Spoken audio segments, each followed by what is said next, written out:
I must be thought hard much to about what stay I was saying. neutral when you're passionate about Team Canada and Well, then yeah, having to go on and talk about it after too.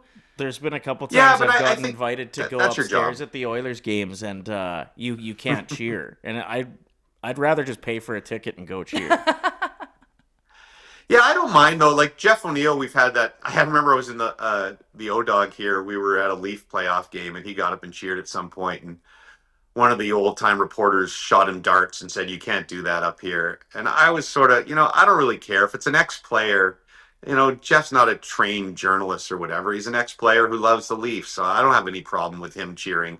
I suppose it's beaten into us in journalism school and broadcasting. And to answer your question, I don't have a problem with it. After the game and doing it, I can step back and be neutral.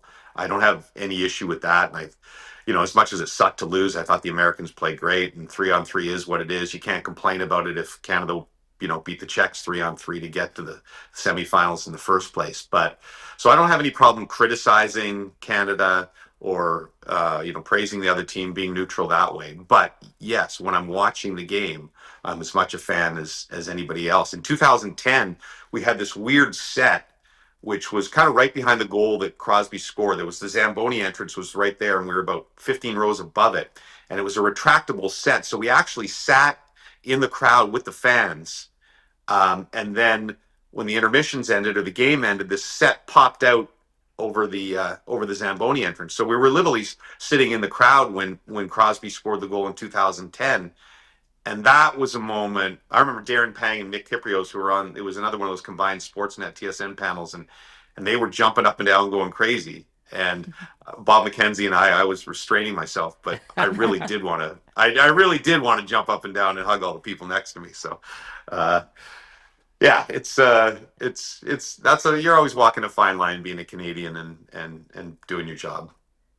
March 6th is the trade deadline, which has to be the busiest day of your life every year. Yeah. You guys are on a true grind. What is that like? What's the atmosphere like when you're a part of that? I've said for a long time it's kind of my least favorite day of the year. That was I for about a decade I used to dread it because it's hard to wrap your head around talking for 10 hours straight. Not that you're talking the whole time. There's other panels and things, but you're talking for a lot of 10 hours. And it is mentally, like I said off the top, I'm not the smartest cat in the world. So my brain gets pretty empty fast. And sometimes you stop making sense around 3 or 4 p.m.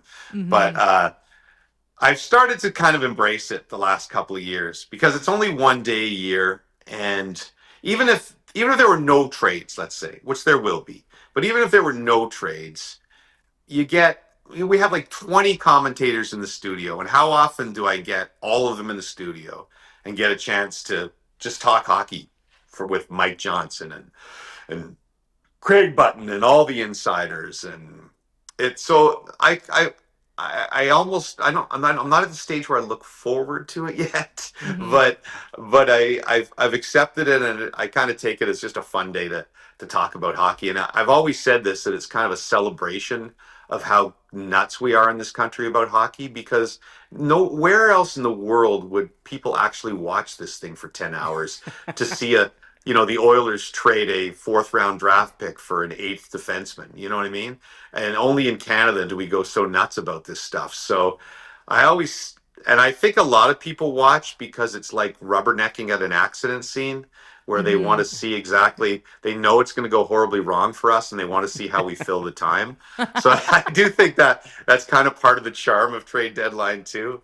You suckers, wanting to watch us squirm. But so like I said, I've sort of come to embrace it. It's only one day, and I think the GMs try to screw us sometimes by not making deals. I do actually think they like to make the deals before the deadline so they can just watch us have issues from 8 a.m. on. But that's okay. That's okay. Well, that's their hopefully the prerogative. food is better there. If you're on that 12-hour shift, maybe it'll be better They than do Italy. good. Yeah, I think they bring us. I think Harvey's or somebody sponsors. Sorry if that's not a sponsor of your show, but they. That's fine. So we get like a burger at lunchtime, and there's always little snacks around. What weird thing about TV? I don't know if you guys find this in radio/podcasting. TV makes me very hungry. Like I find if I'm doing, let's say, the Olympics, I do a couple games, I'm starving, like more so than a physical workout. Like, and I don't know why that is. If it's just something in me that my mentally thinking so much gets me exhausted and gets me hungry. But if I had to go on TV every day, I would weigh 470 pounds because I get really, really hungry. So the challenge on trade deadline is I'm always eating when I'm not on. And sometimes they'll cut back to me and I'll get caught with like a piece of chicken hanging out of my mouth or something, which is awkward. I'm going to be looking for that. Thanks for watching this video. If you enjoyed it, like it, hype it, and share it with your friends. And to not miss any of our content, make sure you're subscribing to the Oilers Nation YouTube channel. Freaking nailed it.